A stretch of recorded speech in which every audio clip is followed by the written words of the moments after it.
और उत्तरा की रक्षा करके ठाकुर जी ने मन बनाया कि अब मुझे द्वारिका जाना चाहिए। अब महाभारत युद्ध हो गया, पांडव जीत गए, सब व्यवस्थित हो गया, अब मैं द्वारिका जाऊं। और जैसे ही ठाकुर जी द्वारिका के लिए निकलने लगे, ठाकुर जी के द्वारिका जाने का प्रस्ताव आते ही पांडव सब रोने लगे। जैसे ही भगवान ने युधिष्ठिर को रोते हुए देखा तो ठाकुर जी युधिष्ठिर के पास गए, जाकर के बोले तुम रो क्यों रहे हो, क्या बात है? तो युधिष्ठिर भगवान जा रहे हैं इसलिए नहीं रो रहा था, वो इसलिए रो रहा है कि मैंने इतनी माताओं को विधवा कर दिया, मेरी वजह से इतने बालक अनाथ हो गए, ये महाभारत युद्ध में मैंने अपनों को मार दिया, इस बात से वो दुखी था। अब मुझे नरक में भी स्थान नहीं मिलेगा, मैंने बहुत बड़ा पाप किया। बहुत ध्यान से सुनिएगा, ठाकुर जी कहते हैं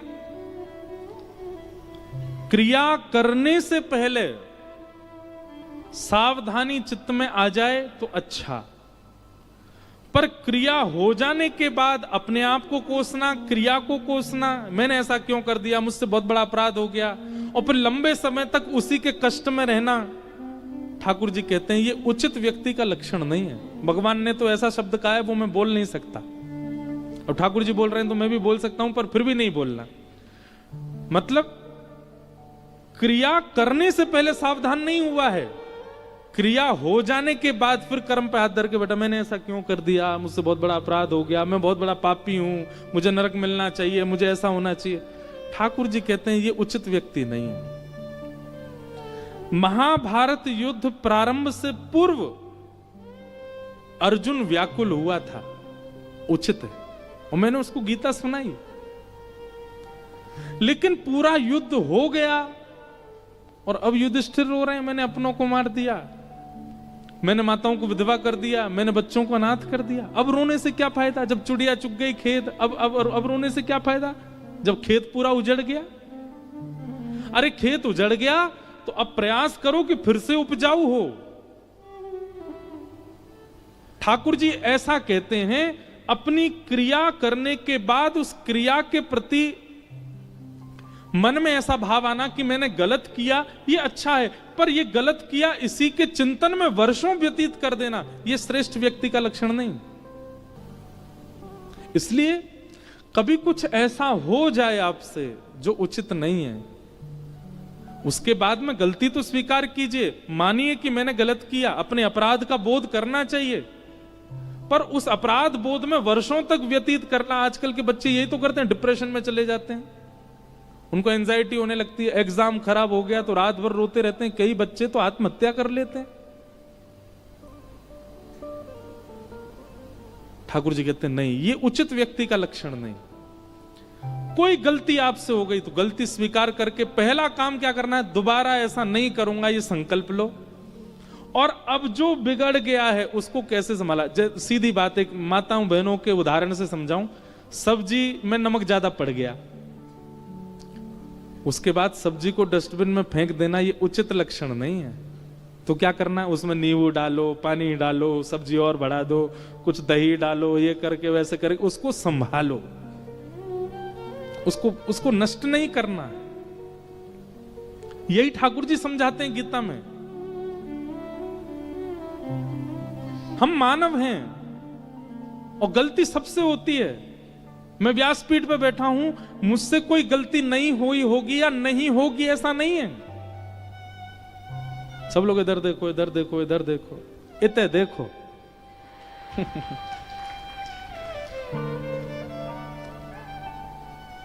गलती सबसे होती है।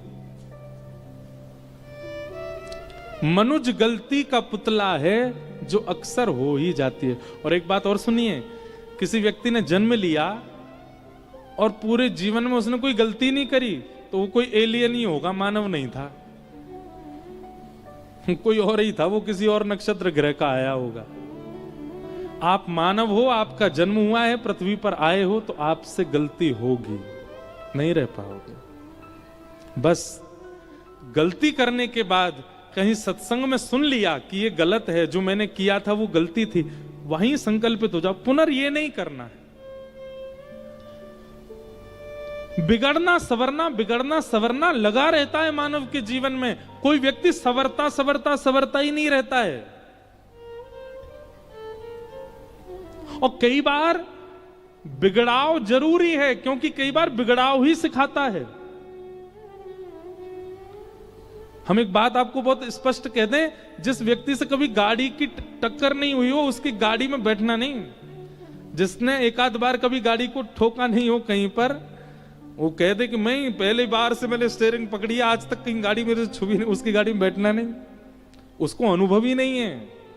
अनुभव उसी को होगा जो एक आध बार कहीं कहीं लगा चुका है।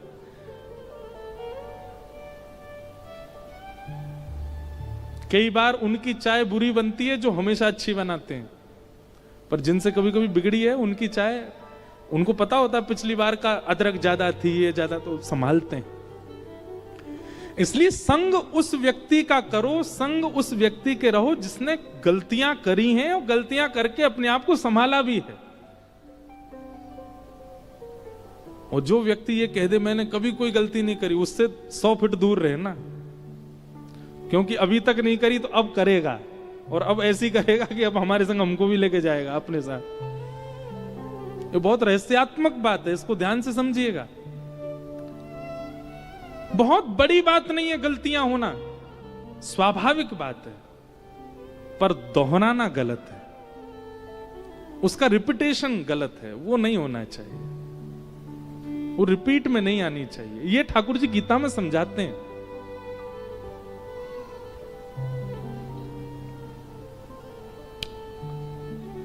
भगवान कहते हैं अर्जुन को मोह हुआ था, युद्ध करने से पहले उसने धनुष बाण छोड़ दिए, मैं युद्ध नहीं कर सकता।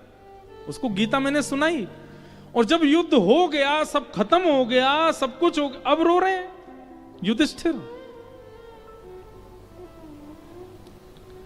भगवान बोले अब मैं नहीं समझाऊंगा, अब तो मेरा भक्त भीष्म पितामह समझाएगा। और देखना बंधुओं, एक इतनी विलक्षणता है, ठाकुर जी ने समझाया तो अकेले अर्जुन को समझ में आया, लेकिन ठाकुर जी के भक्त भीष्म पितामह ने समझाया तो सारे पांडवों को समझ में आ गया। एक बात स्पष्ट है कि ठाकुर जी अपनी कथा स्वयं नहीं गा सकते। ठाकुर जी की कथा तो कोई वैष्णव ही सुना सकता है, ठाकुर जी की कथा तो कोई उनका जन ही सुना सकता है। ठाकुर जी हर चीज में निपुण होंगे, लीला अच्छी कर देंगे, ठाकुर जी श्रृंगार अच्छा करेंगे, ठाकुर जी रास बढ़िया कर लेंगे, ठाकुर जी कृपा अच्छी कर, पर अपनी कथा अच्छी नहीं कर पाएंगे। ठाकुर जी कथा तो उनके वैष्णव ही कर सकते हैं। तो भीष्म पितामह, महाभारत में मेरा सबसे प्रिय पात्र यदि कोई है तो वह है भीष्म पितामह। अद्भुत है। भगवान ने जैसे ही देखा युधिष्ठिर रो रहे हैं, भगवान बोले कि अब मैं नहीं समझाऊंगा युधिष्ठिर को तो भीष्म पितामह समझाएंगे। और भगवान सभी पांडवों को लेकर के रणभूमि की ओर चल पड़े। क्यों? अब यहां एक और बात थी कि भीष्म पितामह को इच्छा मृत्यु का वरदान है, ये बात सबको पता है, सबको पता है। भीष्म पितामह के पिताजी शंतनु, उन्होंने प्रसन्न होकर के अपने पुत्र को वरदान दिया था कि जब तक तुम्हारी इच्छा नहीं होगी तुम मरोगे नहीं, चाहे तुमको कोई बीच से अलग कर दे। अब भीष्म पितामह कोई बीच से अलग जैसी स्थिति, बाणों पूरे शरीर में जितने रोए हैं कम से कम उतने ही बाण लगे हैं भीष्म पितामह को, लेकिन उस अवस्था में भी बाणों की सैया पर जीवित हैं, क्योंकि इनकी इच्छा क्या है? मेरे प्राण तब निकले जब श्याम सुंदर सामने हो। मेरे प्राण कब निकले? जब ठाकुर जी। मैं एक बात कथा में कहता हूं, जीवन चाहे जैसा हो, जीवन अर्जुन जैसा हो, जीवन युधिष्ठिर जैसा हो, भीम जैसा हो, नकुल सहदेव जैसा हो, पर जीवन का अंत भीष्म पितामह जैसा हो। भीष्म पितामह। आप लोग ठाकुर जी से क्या क्या नहीं मांगते, सब मांगते हो, पर देखा जाए तो आप जो कुछ भी ठाकुर जी से मांगते हो वो आप परिश्रम करके स्वयं प्राप्त कर सकते हो। ठाकुर जी से केवल एक वस्तु मांगो, नाथ सुख दुख सब हम अपने कर्म से प्राप्त कर लेंगे, आप तो केवल हमारा अंत सुधार दीजिएगा। जीवन भर सागर में रहे, अटल बिहारी जी के दर्शन किए, राधा वल्लभ जी के दर्शन किए, द्वारिकाधीश जी के दर्शन किए, पंडरीनाथ श्री विठल भगवान का भी मंदिर है, उनके दर्शन किए, लेकिन नाथ अंतिम समय जब आए ना, जीवन भर तो मैं आऊंगा आपके पास, पर अंतिम समय में मुझे खोज लेना, मैं कहां हूं, आप आ जाना मेरे पास, बस इतना कर दीजिए। ये मांगा कीजिए ठाकुर जी से। कहते हैं ना, अंत भला तो सब भला। आपने जीवन में करोड़ों कमाए, जीवन में अनेकों का प्रेम कमाया, पर अंत आपका पावन नहीं हुआ तो जीवन चाहे जैसा हुआ हो।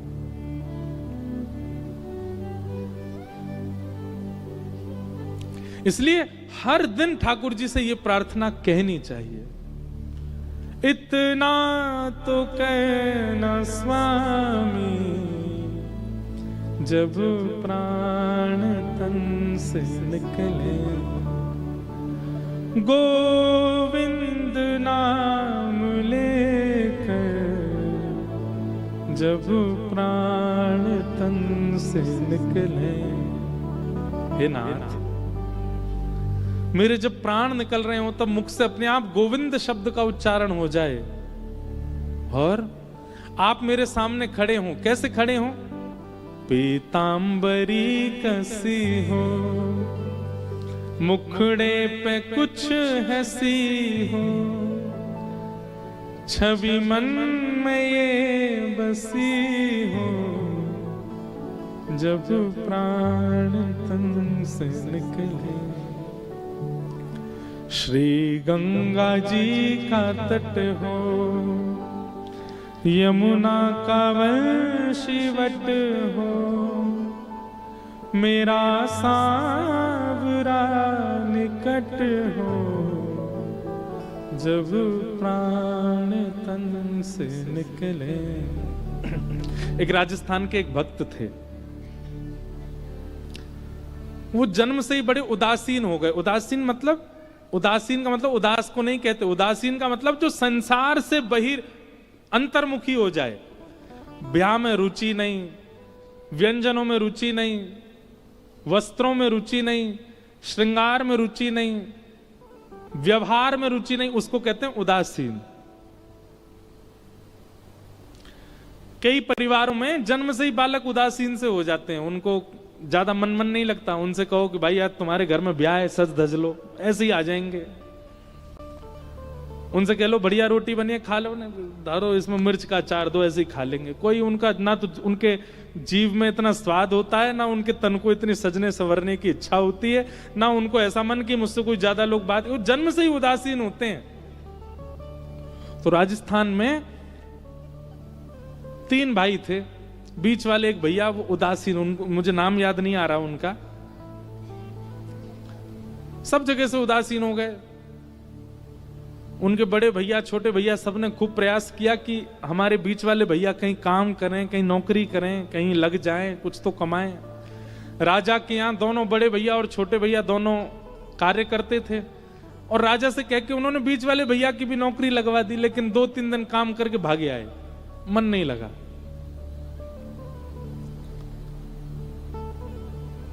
संसार कितना स्वार्थी है।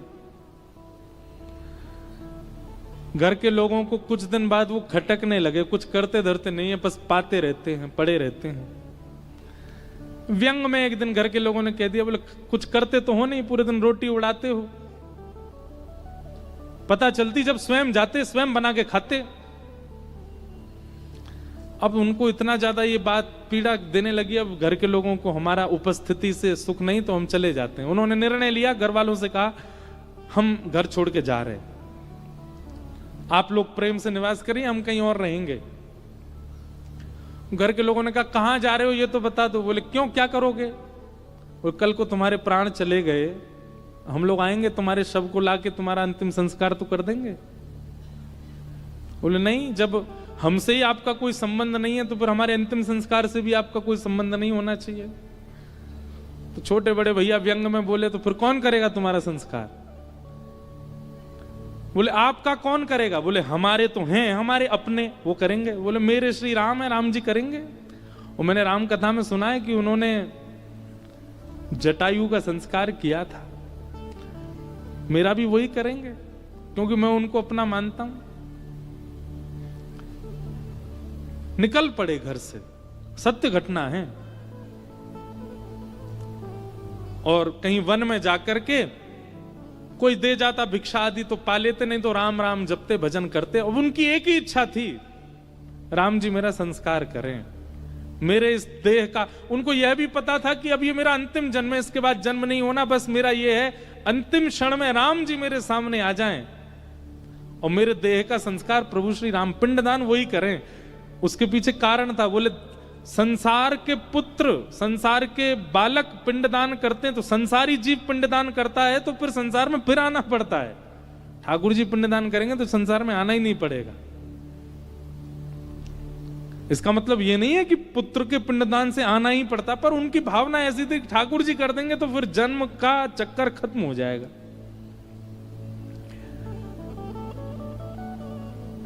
उनका अंतिम समय आया,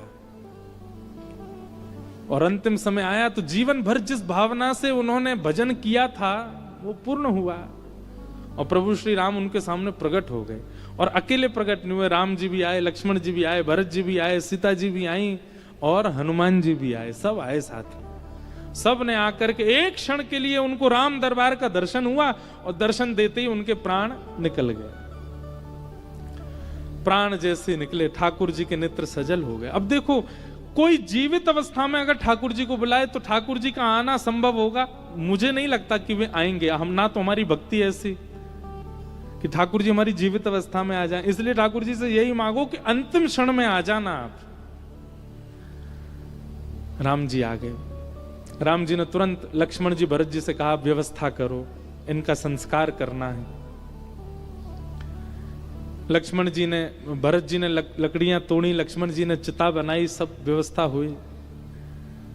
और सबके मन में यह भाव था कि जटायु का संस्कार तो केवल लक्ष्मण जी ने देखा था, आज ठाकुर जी के हाथों एक परम वैष्णव का संस्कार हम भी देखेंगे। हनुमान जी महाराज चरणों में गिर गए। बोले भगवान, हम आपसे एक प्रार्थना करना चाहते हैं। क्या? आप तो जटायु जी का संस्कार कर चुके हैं, अंतिम संस्कार भी एक बहुत बड़ा यज्ञ माना जाता है। जिन परिवारों में लोगों का गमन होता है और फिर अंतिम संस्कार जिसका दायित्व होता है, उसके अनेक पाप नष्ट होते हैं, क्योंकि वो एक व्यक्ति का संस्कार कर रहा है, उसको पृथ्वी से प्रस्थान करा रहा है। जैसे जन्मदात्री मां को बहुत श्रेष्ठ माना जाता है, ऐसे अंतिम संस्कार करने वाले पुत्र को भी बहुत श्रेष्ठ माना जाता है, क्योंकि एक की कृपा से आपका जन्म हुआ है और एक की कृपा से आप प्रस्थान कर रहे हो। इसलिए अंतिम संस्कार करने वाला सुपात्र होना चाहिए। इसीलिए पुत्रों को पात्र बनाइए। एक माता जी हमारे पास आई थी कल परसों। उन्होंने एक बात कही। बोले महाराज जी, हमारे बुंदेलखंड में अगर पुत्र जन्म ना ले तो हमारे बुंदेलखंड में बहुत उसके प्रति, मां के प्रति, उसके प्रति बहुत दुर्भावना रखी जाती है। आप कृपा करके इस विषय में थोड़ा कहिएगा, हम आपसे निवेदन करें। सबसे पहले तो देखिए, पुत्र की कामना एक ना एक दिन सबको हो जाती है, परंतु अगर आप परम वैष्णव हो, पुत्र की कामना मत कीजिए, पात्र की कामना कीजिए। किसकी कामना? पात्र की। और पात्र पुत्री भी होती है। हम ये भी नहीं कहेंगे कि पुत्री की ही कामना करो या पुत्र की ही कामना करो, दोनों में से कोई भी आए, आना पात्र चाहिए, आना श्रेष्ठ चाहिए, वो पात्र हो।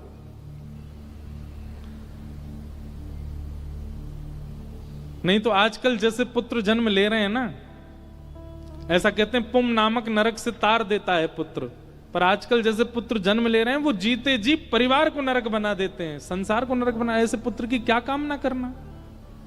ये पुरानी विचारधारा, ये पुरानी भाव, इनसे थोड़ा आगे बढ़िए। ना तो हम पुत्र के पक्ष में, ना हम पुत्री के पक्ष में, हम पात्र के पक्ष में। पात्र बने, चाहे जो आवे घर में उसको पात्र, उसका निर्माण आपको करना है, उसका श्रेष्ठ निर्माण कीजिए।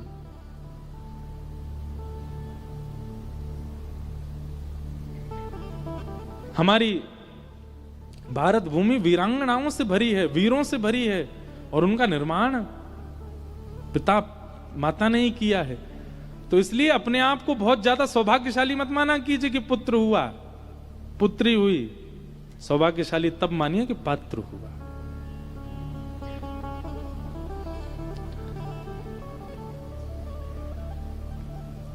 हनुमान जी महाराज बोले, भगवान आप तो एक का संस्कार कर चुके हैं, कृपा करके हम आपसे प्रार्थना कर, इनके संस्कार का अधिकार हमको दीजिए, हम इनका संस्कार करेंगे और 13 दिन तक जो नियम होते सबका पालन हम करेंगे। राम जी महाराज इतने प्रसन्न हो गए और फिर उस वैष्णव भक्त का संस्कार अनंत बलवंत श्री हनुमान जी महाराज ने किया। जैसे ही हनुमान जी ने चिता में अग्नि प्रज्वलित करी, हनुमान जी के हाथ, हनुमान जी का नाम ले ले महाराज, भूत पिशाच निकट नहीं आवे, महावीर जब नाम सुनावे। हनुमान जी के नाम से भूत पिशाच भाग जाते हैं। जिन हनुमान जी ने चिता में अग्नि दी हो, जैसे ही उस चिता में से, अग्नि में से धुआं प्रकट हुआ, तो उस क्षेत्र में जितने भी प्रेत वायु में भ्रमण कर रहे थे, उस धुआं का स्पर्श करते सब मुक्त हो करके भगवत धाम को प्रस्थान करने लगे, और प्रस्थान करके सबको वैकुंठ की प्राप्ति हो गई। अब नियम होता है कि 13 दिन तक नियमों का पालन किया जाता है। तो हनुमान जी महाराज वहीं रहते, जहां चिता पर अग्नि हुई थी वहीं पास में ही हनुमान जी रह करके, और जो होता है पिंडदान हो, 10 गात्र हो, आदि आदि जो सबका नियम कर रहे थे। तभी हनुमान जी को जोर जोर से रोने की आवाज आने लगी। तो हनुमान जी महाराज ने वृक्ष के ऊपर देखा, समझ गए कोई प्रेत रो रहा है। हनुमान जी बोले, अरे या इस गांव के इस जंगल के सारे प्रेत मुक्त हो गए, तुम कैसे रह गए? बोले, जब आपने अंतिम संस्कार किया था सब यहीं थे, मैं कहीं घूमने गया हुआ था, उस समय मेरा संस्कार नहीं हो पाया है। तो हनुमान जी महाराज बोले जिसका संस्कार हुआ वो सामान्य नहीं था, उसने अपना पूरा जीवन राम जी को अर्पित कर दिया, और हमारे हाथ से संस्कार हुआ है, रुको हम तुमको मुक्त करते हैं। और 5 दिन पुरानी चिता राख बन गई है, उस राख के ऊपर सामान्य लकड़ी रख के हनुमान जी ने सामान्य लकड़ियों में अग्नि लगा दी, उससे जो धुआं प्रकट हुआ उससे भी 2-4 प्रेत और मुक्त हो गए, भगवत धाम को प्रस्थान कर गए। तो पूरी कथा सुनाने का अभिप्राय यह था, जीवित अवस्था में भगवत दर्शन की इच्छा हो अच्छी बात है, परंतु अब इस घनघोर कलिकाल में वो संभव हो पाएगा ये हम दावे से नहीं कह सकते। इसलिए अंतिम काल ही मांग लो कि हे नाथ, इतना तो कहना स्वामी, जब प्राण तन से निकले, हमारी अंतिम श्वास निकल रही हो नाथ, उस समय आप आ जाना।